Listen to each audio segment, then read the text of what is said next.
everyone, welcome to my channel. You are watching English Study with Shweta Chauhan.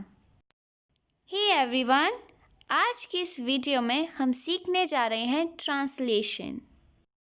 गर्मी के दिनों में एक आलसी टिड्डा आराम कर रहा था। वह चहक रहा था और गा रहा था। जब टिड्डा दिन का आनंद ले रहा था, तब एक चींटी अनाज को ले जा रही थी। पास से गुजर रहे मेहनती चींटी को देखकर टिड्डे ने उसे अपने साथ शामिल होने और अपनी मस्ती साझा करने के लिए आमंत्रित किया। चींटी ने कहा, मैं सर्दियों के लिए खाना जमा कर रही हूँ। टिड्डे ने कहा, सर्दी के बारे में क्यों परेशान हो? हमें वर्तमान में बहुत सारा भोजन मिला है और सर्दियों की तैयारी के लिए अभी भी बहुत समय है। गर्मियों में पूरे दिन चींटी कड़ी मेहनत करती थी, भोजन इकट्ठा करती थी, जबकि टिड्डे ने गर्मी के दिनों का आनंद लिया था। सर्दी जल्द ही पूरे जोरों पर थी। टिड्डे को खाने के लिए कुछ भी नहीं मिला। वह चींटी के पास गया और भोजन और आश्रय की भीख मांगता रहा। मेरा भोजन का भंडार केवल मेरे लिए पर्याप्त है, लेकिन आप गर्मियों में क्या कर रहे थे? चींटी ने पूछा। गर्मियां बहुत सुखद थीं कि मैं हर समय गा रहा था, टिड्डे ने जवाब दिया। फिर आप जैसे भिखारियों को सर्दियों में नाचना चाहिए, चींटी ने टिप्पणी की। और इस कहानी से हमें शिक्षा मिलती है कि आज जो कार्य करोगे उसका लाभ तुम्हें कल अवश्य मिलेगा। गर्मी के दिनों एक आलसी टिड्डा आराम कर रहा था। गर्मी के दिनों की इंग्लिश होगी ऑन समर डेज। गर्मी को हम इंग्लिश में समर कहते हैं। गर्मियों का जो मौसम होता है उसे इंग्लिश में समर कहा जाता है और दिनों की इंग्लिश हो जाएगी डेज। ऑन समर डेज, गर्मियों के दिन एक आलसी टिड्डा आराम कर रहा था। ये सेंटेंस है हमारा पास्ट कॉन्टिन्यूअस से, क्योंकि अंत में रहा था ये सब आ रहा है। तो सबसे पहले हम सब्जेक्ट से शुरुआत करेंगे सेंटेंस की, जो है एक आलसी टिड्डा। A lazy grasshopper. आलसी यानी लेजी और टिड्डा की इंग्लिश होती है grasshopper. A lazy grasshopper was resting. तो जो हमारा सब्जेक्ट है वो सिंगुलर है, तो इसलिए हमने ग्रासहॉपर के बाद वॉज का प्रयोग किया है। और वर्ब है हमारी आराम करना, जिसे हम रेस्ट कहते हैं। पास्ट कॉन्टिन्यूअस टेंस में वर्ब के साथ आईएनजी जोड़ी जाती है, तो ये सेंटेंस होगा a lazy grasshopper was resting. वह चहक रहा था और गा रहा था। अगेन ये सेंटेंस भी पास्ट कॉन्टिन्यूअस से है। He was tweeting and singing. Tweeting का मतलब होता है चहकना और सिंगिंग का मतलब होता है गाना। Okay, he was tweeting and singing. वह चहक रहा था और गा रहा था। जब टिड्डा दिन का आनंद ले रहा था, जब की इंग्लिश होगी व्हेन। टिड्डा दिन का आनंद ले रहा था। अगेन वाक्य के अंत में रहा था आ रहा है, तो ये वाक्य है पास्ट कॉन्टिन्यूअस से। टिड्डा की इंग्लिश अगेन ग्रासहॉपर होती है और यहाँ पर एक सिंगुलर सब्जेक्ट है, तो हम वॉज का प्रयोग करेंगे। The grasshopper was. अब इस सेंटेंस में वर्ब है आनंद लेना, दिन का आनंद लेना। आनंद को इंग्लिश में कहते हैं enjoy. The grasshopper was enjoying the day. एक चींटी अनाज को ले जा रही थी। अगेन वाक्य के अंत में रही थी आ रहा है और ये भी सेंटेंस पास्ट कॉन्टिन्यूअस से ही है। सब्जेक्ट है एक चींटी, एन आंट। सिंगुलर सब्जेक्ट है, इसलिए हम वॉज का प्रयोग करेंगे। An ant was. अब वर्ब जो है हमारे सेंटेंस में वो है ले जाना। ले जाना की इंग्लिश होती है कैरी और यहाँ पर वर्ब के साथ हम आईएनजी का प्रयोग करेंगे। An ant was carrying the grain. Grain यानी अनाज। पास से गुजर रहे मेहनती चींटी को देखकर टिड्डे ने उसे अपने साथ शामिल होने और अपनी मस्ती साझा करने के लिए आमंत्रित किया। पास से गुजर रहे मेहनती चींटी को देखकर। तो वाक्य की शुरुआत करेंगे हम वर्ब से, जो है देखकर, यानी see. Seeing the hard working ant passing by. Passing by यानी गुजरना, ठीक है, पास से ही गुजरना। सीइंग द हार्ड वर्किंग, यहाँ पे हार्ड वर्किंग का मतलब है मेहनती। पास से गुजर रहे मेहनती चींटी को देखकर, seeing the hard working ant passing by, टिड्डे ने उसे अपने साथ शामिल होने और अपनी मस्ती साझा करने के लिए आमंत्रित किया। ये सेंटेंस है हमारा पास्ट इंडेफिनिट से, जिसमें सब्जेक्ट के बाद वर्ब की सेकंड फॉर्म लगाई जाती है। ओके, तो यहाँ पर सब्जेक्ट है हमारा टिड्डा। टिड्डे ने उसे अपने साथ शामिल होने और मस्ती साझा करने के लिए आमंत्रित किया। तो ग्रास हॉपर, आमंत्रित करना यानी इनवाइट, और इनवाइट की सेकंड फॉर्म होगी इनवाइटेड। ग्रास हॉपर इनवाइटेड हर, टिड्डे ने उसे आमंत्रित किया अपने साथ शामिल होने और अपनी मस्ती साझा करने के लिए। शामिल होना यानी ज्वाइन करना, ठीक है। Grasshopper invited her to join him. टिड्डे ने उसे अपने साथ शामिल होने के लिए आमंत्रित किया और मस्ती साझा करने के लिए। And have fun with him, मतलब उसके साथ मस्ती करने के लिए उसे आमंत्रित किया। Grasshopper invited her to join him, टिड्डे ने उसे अपने साथ शामिल होने के लिए, and have fun with him, और उसके साथ मस्ती करने के लिए इनवाइट किया, आमंत्रित किया। चींटी ने कहा, आंट सेड, मैं सर्दियों के लिए खाना जमा कर रही हूँ।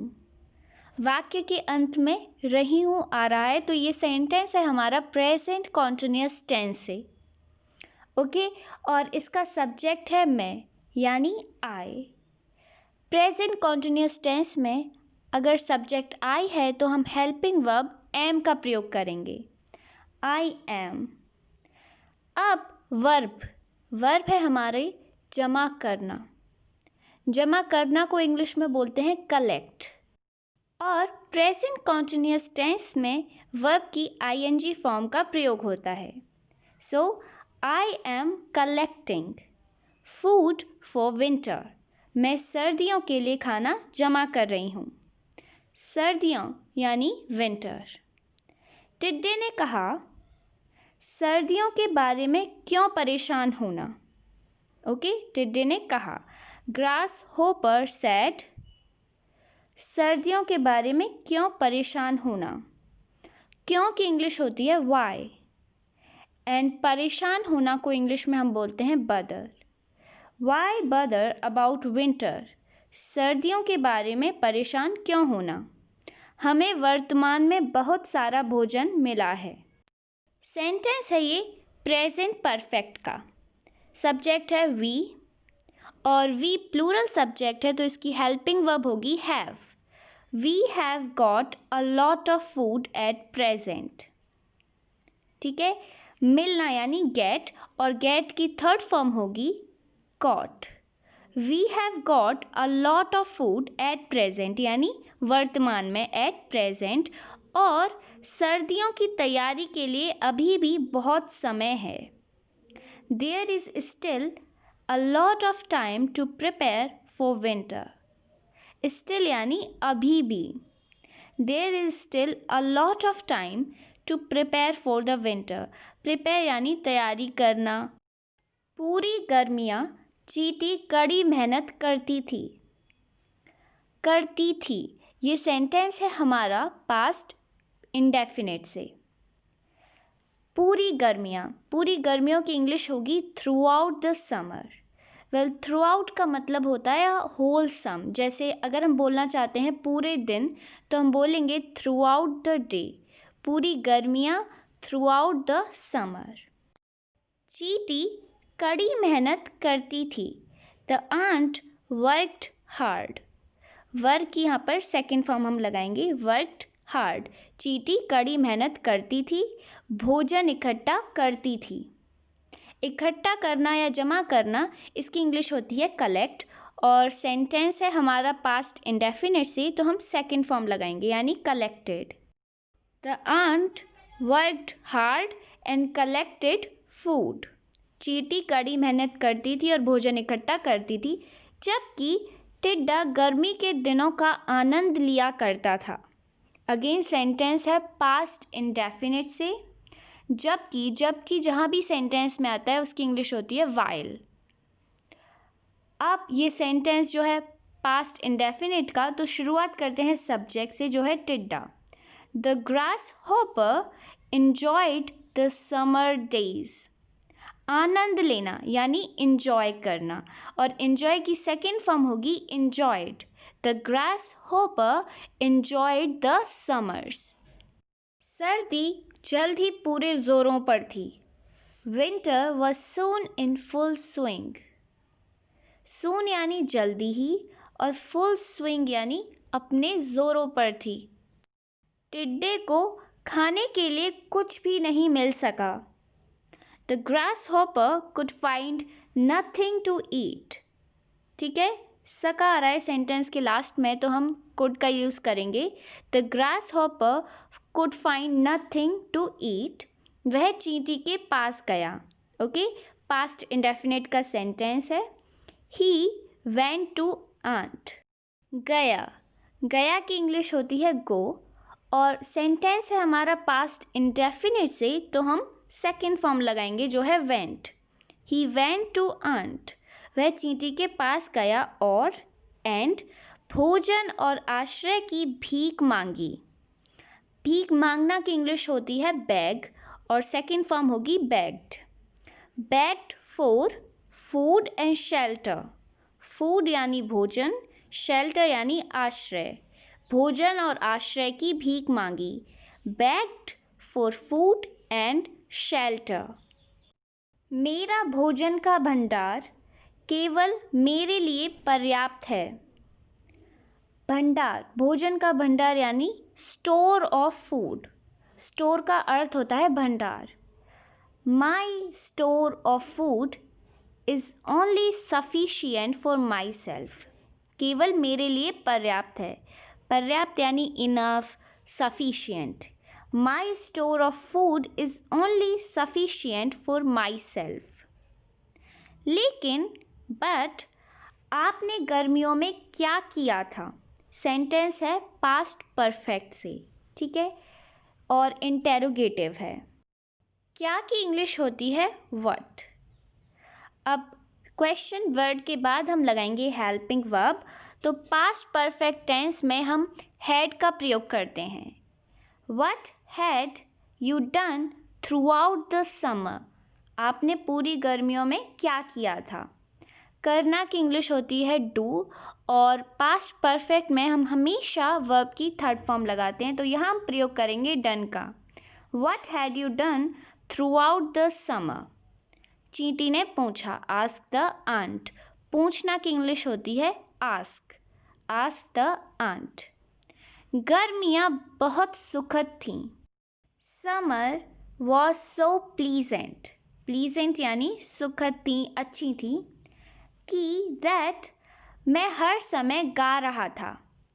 आई had been singing all the while. All the while यानी हर समय। I had been singing all the while, मैं हर समय गा रहा था। टिड्डे ने जवाब दिया। जवाब देना की इंग्लिश होती है रिप्लाई, ठीक है।